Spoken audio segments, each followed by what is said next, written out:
Halo, assalamualaikum warahmatullahi wabarakatuh. Selamat datang kembali di channel Zen Permana.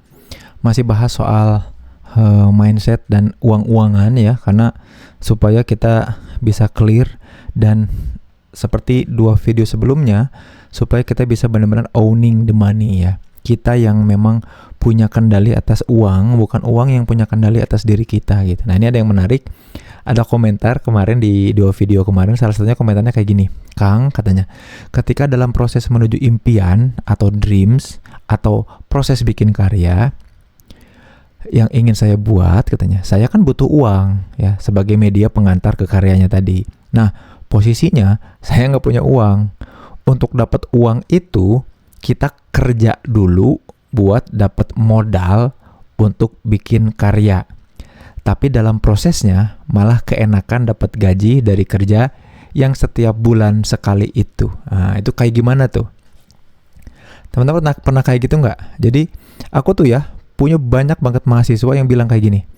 Aku pengen banget sekolah lagi pak, katanya gitu. Kang, aku pengen banget sekolah lagi, lanjut S2 gitu ya. Bahkan sampai S3, pengen banget. Ngerasa betapa ilmu ini penting banget dan aku pengen terus mendalami. Tapi masalahnya aku nggak punya uang. Maka aku akan kerja dulu gitu. Terus, dari aku nemenin orang yang bilang gitu tuh dari mulai angkatan 2010, teman-teman, bayangin. Dari mulai angkatan 2010 sampai sekarang aku belum pernah ketemu orang yang dulunya bilang kayak gitu, sekarang beneran kuliah tuh nggak ada. Jadi orang-orang yang beneran kuliah lagi adalah orang-orang yang nggak pernah bilang bahwa aku tuh butuh uang buat modal. Enggak, ya memang mau kuliah aja, langsung kuliah, daftar lah. Uangnya dari mana? Uangnya adalah dari upaya dia kemudian mencari beasiswa, kemudian mencari hal-hal yang bukan kerja dulu. Jadi, nah ini nih yang harus teman-teman pahami. Ketika kita dalam proses berkarya, ngejar goals, ngejar impian, lalu funding untuk goals itu malah belok dulu ke yang lain, nggak akan pernah balik lagi ke jalan semula, gitu. Jadi kalau teman-teman punya goals ke kiri, lalu teman-teman bilang bahwa aku mau ke kanan dulu, karena uangnya dia dapetin ke kanan, baru nanti belok ke kiri, itu tidak akan pernah balik lagi ke jalan yang sebelumnya, kayak gitu.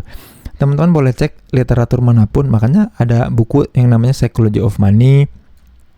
Teman-teman buka di tokoh namanya Marcel Zillenberg ya, ngomongin The Psychology of Regret. Kebanyakan kayak gitu, teman-teman. Ya, kalau kita punya jalan kiri, ya jalur A, dreamsnya di A, pengen bikin A, lalu kemudian kita ngerasa butuh uang atau butuh modal untuk mewujudkan A. Maka untuk mewujudkan A, kita harus lewat jalur B dulu. Tidak akan pernah, jadi ketika kita mulai di jalur B, tidak akan pernah kembali ke jalur A. Ya, makanya contohnya, dan ini aku sampai sekarang belum pernah ya, angkatan 2010, 2011, 2012, 13, 14, 15, 16, 17 ini aku jadiin penelitian soalnya. Orang-orang yang datang pada aku dan bilang bahwa mereka nantinya memang mau S2 tapi butuh uang dulu. Karena butuh uang dulu, mereka kerja dulu jadi HRD. Sampai sekarang tetap jadi HRD. Apakah kuliah? Enggak. Ya. Banyak banget orang-orang yang angkatan 2010, banyak banget yang kayak gitu, mereka nggak kuliah lagi. Aku kenal banget, masih dekat sampai sekarang. Angkatan 2011 ada yang datang ngomong kayak gitu, nggak pernah kuliah lagi sampai sekarang. Hai aja di dunia industri dan mereka udah nyaman dan udah mapan di situ, jadi manajer, jadi GM. Ada yang sekolah lagi? Enggak, ngomongnya doang. Makanya tidak pernah ada literatur ilmiah yang bilang ketika orang milih jalur A lalu dia kemudian pindah ke jalur B dengan alasan uang, nggak akan pernah balik lagi ke jalur A. Makanya gini, teman-teman, kalau teman-teman punya jalur A, maka harus diusahakan funding. Funding itu apa? Bagaimana cara membiayai A dengan cara tetap di A, nggak kemana-mana gitu. Jadi kalau ada yang bilang, aku mau ngerjain A, Kang, aku cita-cita A. Ya, tapi untuk dapetin modal supaya ngerjain A, maka aku jalan di B dulu. Enggak. Ketika jalan di B, udah di tengah-tengah tuh teman-teman nggak bisa mundur lagi, terus balik lagi ngulang dari awal lagi di jalur A. Nggak bisa. Ya, makanya tidak pernah orang itu kemudian bisa kembali ke tempat semula ketika dia udah owning by money. Udah kenyamanan, udah dimiliki sama uang. Udah susah, udah ngebuncit, udah punya anak, udah susah, idealismenya udah nggak ke situ lagi. Makanya kalau mindset yang makanya teman-teman simak baik-baik di 2 video sebelumnya. Kalau mindsetnya nggak gitu, ya akhirnya akan mempersyaratkan modal. Orang-orang yang mindsetnya belum yang kayak di video sebelumnya, maka apa yang terjadi coba teman-teman? Yang terjadi dia selalu mempersyaratkan modal untuk ngejar cita-citanya. Aku pengen jadi profesor tapi susah, harus punya modal dulu. Ya udah aku kerja dulu tempat lain, nanti baru udah kekumpul uangnya, baru jadi profesor. Nggak akan pernah masuk ke jalur profesor, jadi sibuk di nyari uangnya nantinya. Kurang lebih seperti itu.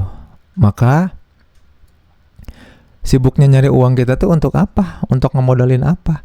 Untuk lari atau untuk jadi distraksi?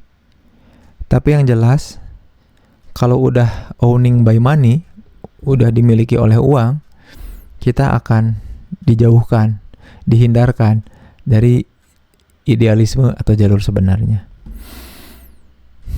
Teman-teman mau yang mana? Kalau teman-teman punya cita-cita, punya kepengen, mestinya cita-cita dan kepengen itu bisa didanai. Gimana caranya? Ya makanya idealismenya harus diwujudkan dengan karya yang sesedikit mungkin, semudah mungkin, bahkan tanpa modal.